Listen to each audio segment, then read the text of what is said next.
Hello and नमस्ते छ सबैजनालाई। सो आज हामी यो भिडियोमा चाहिँ रियाक्टको बेसिकदेखि स्टार्ट गर्दैछौँ। रियाक्ट कसरी बनाउने र रियाक्टमा कसरी काम गर्ने भनेर चाहिँ हामी यो भिडियोमा कुरा गर्दैछौँ। सो त्यसको लागि फर्स्टमा हामीलाई चाहिने छ Node.js, जुन चाहिँ मैले अलरेडी इन्स्टल गरिसकेको छु। सो इफ तपाईँकोमा छ कि छैन भनेर हेर्नको लागि या इन्स्टल गरेको ठिक छ कि छैन भनेर चेक गर्नको लागि तपाईँहरू कमान्ड प्रम्प्ट खोलेर कमान्ड प्रम्प्टमा node-v गरेर चेक गर्न सक्नुहुन्छ।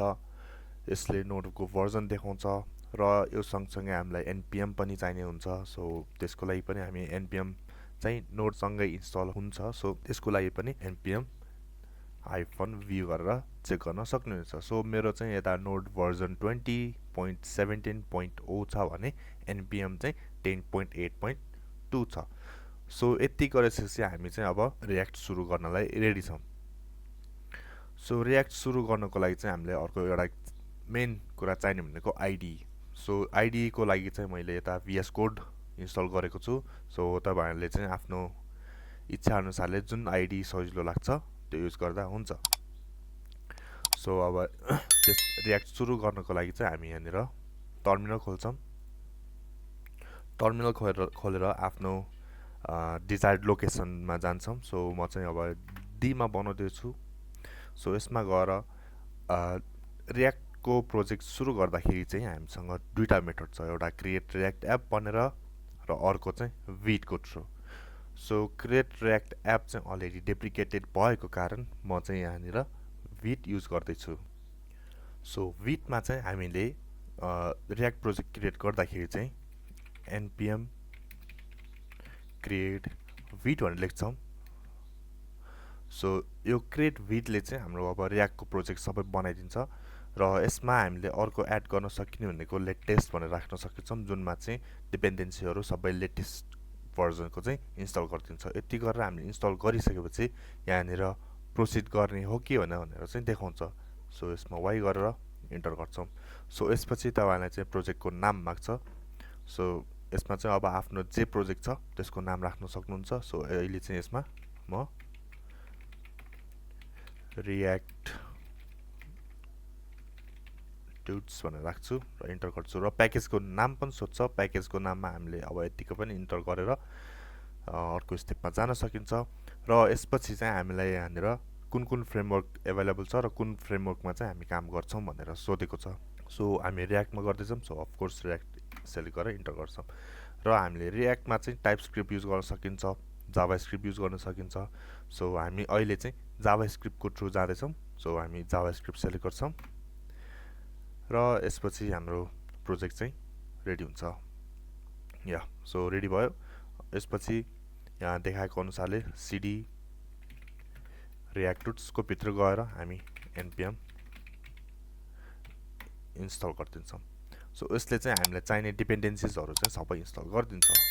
सो यसको फोल्डर स्ट्रक्चर हेर्नु पर्यो भने चाहिँ यहाँनिर फोल्डर खोलेको छैन। सो एकैछिन यो इन्स्टल हुन्छ अनि हामी फोल्डर स्ट्रक्चरको बारे पनि हेर्छौँ है त। ओके, सो यहाँनिर npm इन्स्टलले चाहिँ सबै हाम्रो डिपेन्डेन्सीहरू इन्स्टल भइसकेको छ। सो यहाँनिर छ हाम्रो फोल्डर स्ट्रक्चरहरू, जुनमा फर्स्टमा छ नोड मोड्युल्स। यो नोड मोड्युल्समा चाहिँ के हुन्छ भन्दाखेरि चाहिँ हाम्रो npmले जुन भर्खरै इन्स्टल गरेको थियो त्यो सबै प्याकेजहरू चाहिँ यता हुन्छ। अनि त्यसपछि पब्लिक फोल्डर छ। पब्लिक फोल्डरमा चाहिँ अहिले यता एसभिजी एउटा मात्रै छ। सो पब्लिक फोल्डरमा चाहिँ बेसिकली पब्लिकली एभाइलेबल हुने कुराहरू चाहिँ राखिन्छ। अर्को चाहिँ एसआरसी छ, जुन चाहिँ हाम्रो मेन सोर्स फोल्डर हो।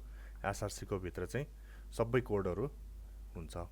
सो एसआरसी को भित्र चाहिँ अब एसेट छ, app.css छ। यिनीहरू चाहिँ अब आफ्नो तरिकाले हामीले फोल्डर स्ट्रक्चर चाहिँ म्यानेज गर्न सकिन्छ भने अर्को गिट इग्नोर छ। इफ छैन भने गिट इग्नोर चाहिँ गिटमा हामीले पुश गर्दाखेरि के फाइलहरू या कुन कुन फोल्डरहरू चाहिँ अपलोड नगर्ने भनेर चाहिँ यतानिर हाल्ने हो।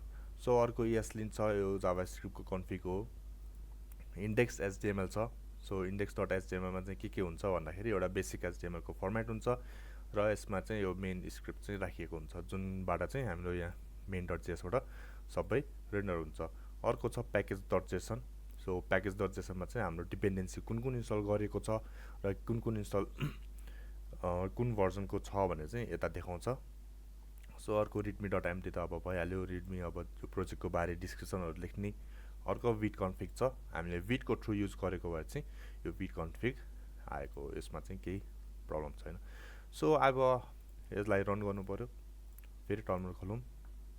सो रन गर्नलाई चाहिँ हामी npm रन डेभ गरेर इन्टर गर्छौँ। सो यति गरिसकेपछि हाम्रो चाहिँ सर्भर रन भइसक्यो। सो यो वाला पोर्टमा गयो भने यहाँ देख्न सक्नुहुन्छ तपाईँको फर्स्ट विटको प्रोजेक्ट रेडी छ र यो चाहिँ डिफल्ट प्रोजेक्ट हो जुन चाहिँ हामीले फर्स्टमा विट क्रिएट गर्दाखेरि नै रेडी भएर आउनेछ। सो अब हामीले चाहिँ यसमा यो विट रियाक्ट हटाएर चाहिँ हामी आफ्नो हेलो वर्ल्ड भनेर बनाउँछौँ। सो त्यसको लागि हामी जान्छौँ app.css मा गएर सबै CSSहरू चेन्ज गरिदिन्छौँ। index.css मा पनि केही CSSहरू छ, यो पनि हामी डिलिट गरिदिन्छौँ र सेभ गरिदिन्छौँ। सो main.css मा जाउँ। सो main.css मा इम्पोर्ट इन्डेक्स छ, स्ट्रिक्ट मोड छ र यसमा हामी main.js मा चाहिँ केही पनि गर्दैनौँ अहिलेको लागि, हामी सिधा जान्छौँ app.js मा। सो app.js मा यहाँ सबै कुरा छ, यो अहिलेको लागि म सबै डिलिट गरिदिन्छु र यो युज स्टेट भएको पनि डिलिट र माथिको इम्पोर्टेड पनि डिलिट गरिदिन्छु। सो यति गरिसकेपछि हाम्रो अब रियाक्टको प्रोजेक्टको रेस्पोन्स यता हेऱ्यो भने चाहिँ अहिले ब्ल्याङ्क हुन्छ। सो अब हामी हेलो वर्ल्डको लागि, सो रियाक्टमा चाहिँ बेसिकली हामीले HTML नै लेख्ने हो तर इनसाइड अफ जावास्क्रिप्टमा।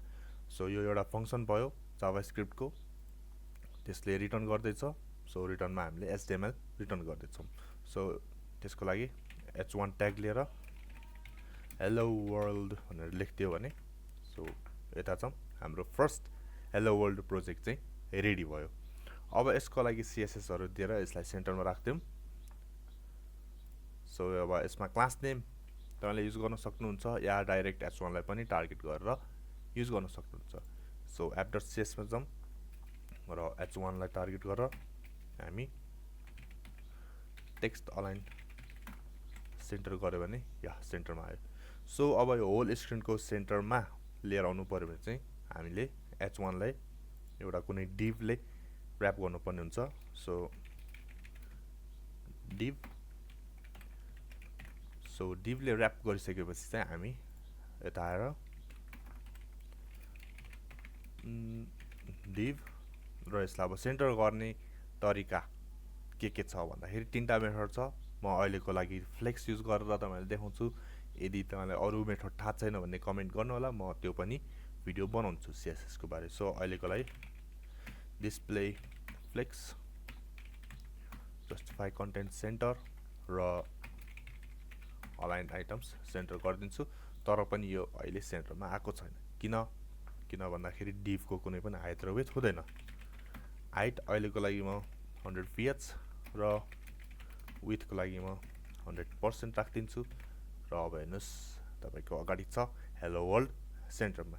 सो यो भिडियोमा चाहिँ हामीले अहिले विट प्रोजेक्ट कसरी सुरु गर्ने, रियाक्ट प्रोजेक्ट कसरी सुरु गर्ने र यसमा कसरी कन्टेन्टहरु राख्ने भनेर हामीले आज सिक्यौं।